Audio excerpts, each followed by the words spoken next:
idiotic photographer behavior that you're probably doing. How do I know you're doing it? Because I used to do it and I think we're very similar. Now, being an idiot or idiotic photographer is not something that you permanently are. It's a state of time, meaning you might be an idiot yesterday, or I was an idiot when I started in 2009, but now I consider myself not an idiot, or most of the time at least I'm not an idiot. So if you think these apply to you and you're an idiot, at least know that you can change them, and you're not going to exhibit those idiotic photographer behaviors anymore. And you're probably going to get more eyes on you, make more money, be more successful, and all that good stuff. So let's get into this video. Now, just know this is not an attack video, because again, you cannot be an idiot tomorrow if you're an idiot today. When you don't exhibit idiotic behavior, you earn more, people respect you more, you're more likely to close deals, get bigger deals, get referrals to the people that you want, and work with clients that bring you joy instead of bringing you stress and anger and, oh God, I got to work with these guys again. So what is idiotic behavior, at least when it comes to photographers? It's exhibiting behavior that prevents you from growing or from reaching your full potential or from charging your worth, your market value at least. Now, this is not related to shooting. Also, when I started shooting, my first wedding I ever photographed, I didn't know that photo cameras, at least modern photo cameras, digital cameras, have an autofocus feature. So if your lens has autofocus on and it's on, you click it, your camera is going to automatically autofocus. So I shot everything in manual because I was unaware of it. So when it comes to shooting, you can be an idiot like I was, but then I learned in the next few weddings I did well. But this specific video is not about the shooting part of it, even though you can be an idiotic shooter. This is about, let's say, the more business aspect or the marketing aspect of being a photographer and the idiocy, is that a real word? That comes with it. So the first idiotic behavior that I used to exhibit, and I'm sure many of you do, is charging too low. Now, look, I'm not saying up your prices, charge double, charge triple, because I have no idea what you're charging. I'm talking about at least figuring out what the market value is for you. So if weddings in your area, let's say you're in the middle of the US, start at $2,500, or weddings in SoCal start at $3,500, and you're charging $500, I'm not saying just double that. I'm saying at least charge the fair market value, because people come into this so ignorant thinking, hey, if I charge $1,000 for weddings, for example, I'm making a lot of money. Or for commercial photography, if I give them all 50 photos for $1,000, I made $1,000 just giving someone 50 photos. When in reality, you need to not only charge for the shooting part, but for the editing part and for the commercial release when you're shooting commercial photography. And when you're not doing that, that's when you're exhibiting idiotic behavior that's preventing you from growing and reaching more clients and getting that respect. So let's talk about weddings, for example. What's the market value for weddings in your area? What is the lower end? What is the higher end? Where do you stand? Check out how many followers you have. Check out how much you've charged previously. Check out if people tell you like, hey, I feel like we underpaid. I feel we should have paid you more. That's what people were telling me when I was only charging them $2,500, $3,000 in the beginning.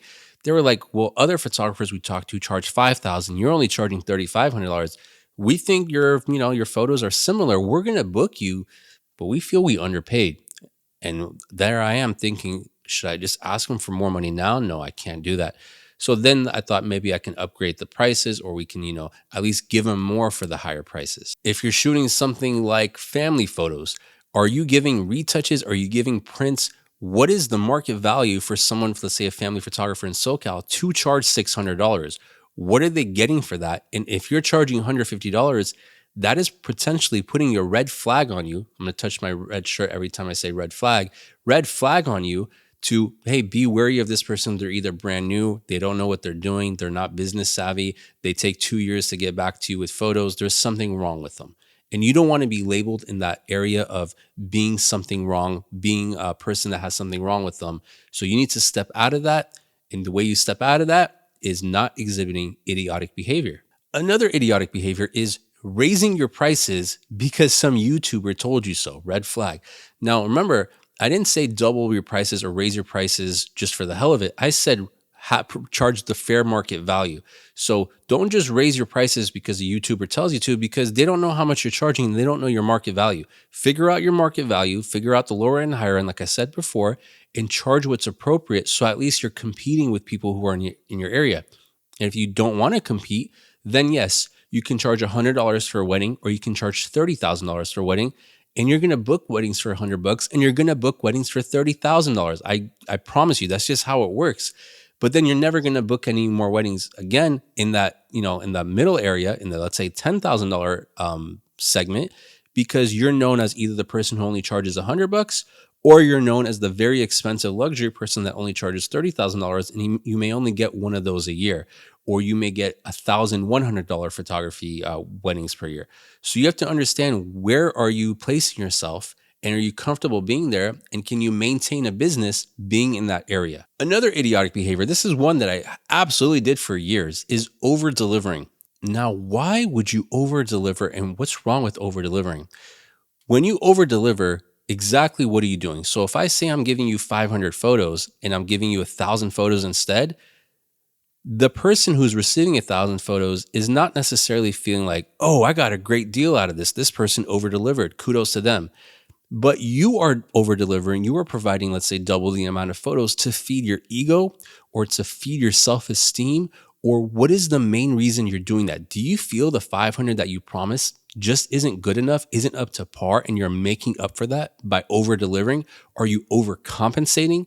If that's the case, that's idiotic behavior. You need to figure out what's wrong with your thinking and fix that first. Now, if you want to stand out, it's not necessarily by over delivering. You can provide exceptional customer service. You can respond to emails and phone calls right away. That's not over delivering. That's providing exceptional customer service. And I highly advise to do that. If someone says, hey, we would like to take photos, let's say at a park, you can, give them the exact map location. You can tell them where the park, you can tell them what time is the best time to get there, what they should dress like. That's providing good customer service. But getting there, and if they, want an hour of photos and you're giving them 2.5 hours of photos, and instead of delivering 20 photos plus 5 retouches, now you're giving them 50 photos plus 10 retouches, you're setting yourself up to minimize your profits. And at the end of the day, you're running a business. You want people to respect you. You want people to follow the trend that you're setting, so that next year when they come to you, or if they come to you or refer someone else to you, they're all in the same boat. They're not like, well, last year you said 50 photos, but you gave us 100 photos, or you said 1 hour. Now you gave us 2 hours, and now we expect 2 hours. Set the pace, set the tone, set expectations, and provide exceptional customer service, but don't necessarily over deliver, because you're cutting yourself short. And at the end of the day, like I said, you're running a business. You probably have friends and family who also want you, who also need your time, and you need to prioritize your life. Maybe you don't want to prioritize your life, that's fine. But most of us want to prioritize our lives, our families, our friends, and our own mental health. And the way you don't do that is by exhibiting idiotic behavior. Another idiotic behavior, splitting the difference or meeting halfway. So let's say, again, we'll take the wedding example. You're meeting with a couple and you're like, our packages are $5,000. And they say, well, can you do it for $3,500? And you're like, well, I can do it for $4,000 then. Why? When you go buy a Chipotle burrito, when you go to buy your groceries, when they tell you what the final price is, do you say, well, I'll give you 30% of that? No, you don't. And if you did, they laugh at you or call the cops to arrest you. They'll put you in a mental asylum if you go around doing that. So when people treat photographers that way, just stop them in their tracks and say, why? You want a 20% discount? Why? Are you in the military? Do you have a reason for that? Are you an influencer? Because we absolutely don't give discounts to influencers. We don't feed their ego. We like to feed our families, and we have to do that with real money by charging the full amount. The rule of thumb is, at least for me, is if I decrease the price or provide a discount, I am taking something away. So if I say my package is $5,000 and they say we absolutely cannot do more than $4,500, fine. Well, instead of providing 10 hours of coverage, now I'm going to provide 8 hours, and you need to pay the full amount up front. Something like that. I give, they have to give. That's just business. That's just how things work. So if they're not willing to do that, I'm not just decreasing the price. I'm not just going to meet them halfway, because my prices are my prices. And when I meet them halfway, I am portraying idiotic behavior. And that's just not good, man. That's just not cool. That might also show them that you're a red flag. You don't really know how to conduct business. because the lawyer doesn't do that. The doctor doesn't do that. The dentist doesn't do that. They may provide a discount the first time, but when they do that tooth extraction, they're going to charge you $3,000. Or when they do this knee surgery, the bills from the hospital and everything is going to be $18,000. They're not giving you a $6,000 discount just because you ask for it. Another idiotic behavior: buying the latest gear or gas. When you have gas, you have gear acquisition syndrome, which means you want to buy the latest things that they market at you. DJI came out with a new Ronin. Canon's coming out with the R5 Mark II. Dude, I want that camera. I want the FX3 Mark II. I want all those as well. But is it the best business choice? And is it exhibiting idiotic behavior when you do that? And you have to be real with yourself. It is. Most corporations, most companies are not just buying new tech as soon as it's released, like photographers and videographers. Think about it. Even if you're pulling a profit, is it worth upgrading your camera? Do you need to do that? Maybe you should upgrade your camera, let's just say every 5 years, every 3 years, every 10 years. Set a date instead of just saying, oh, there's a new camera out this year, I should upgrade. Oh, there's a new lens coming out, I should upgrade. Because that's not being smart. That's not being business savvy. That's being idiotic. And you don't want to exhibit idiotic behavior. You want to get smart. You want to do the best for your business so that you succeed and you're a role model for your family or for other business people who look to you and say, how are you running a successful business? Is this guy just buying or this girl just buying new gear? Because that doesn't sound like it's the best option. That doesn't sound like it's the best decision for a business. Last idiotic behavior that I see that I used to do too is not asking for referrals, not asking for reviews. When you're not asking this, you may feel shy. You may think like, why do I want to ask for a review? If I really did well, they're going to leave me a review. People want to be asked. People want, you did something for them. Now you can ask for something in return. And that's just leaving a review, whether it's a written review on Yelp or it's a video review or asking for a referral, even if someone doesn't book you. If you're shooting a commercial, photography, video, doesn't matter. And you're like, our commercial rates for what you want is $10,000. And they're like, our budget is only $6,000. Well, we're not going to meet them at $6,000. So you can say, when you guys have that $10,000, come talk to us. We'd be happy to work with you.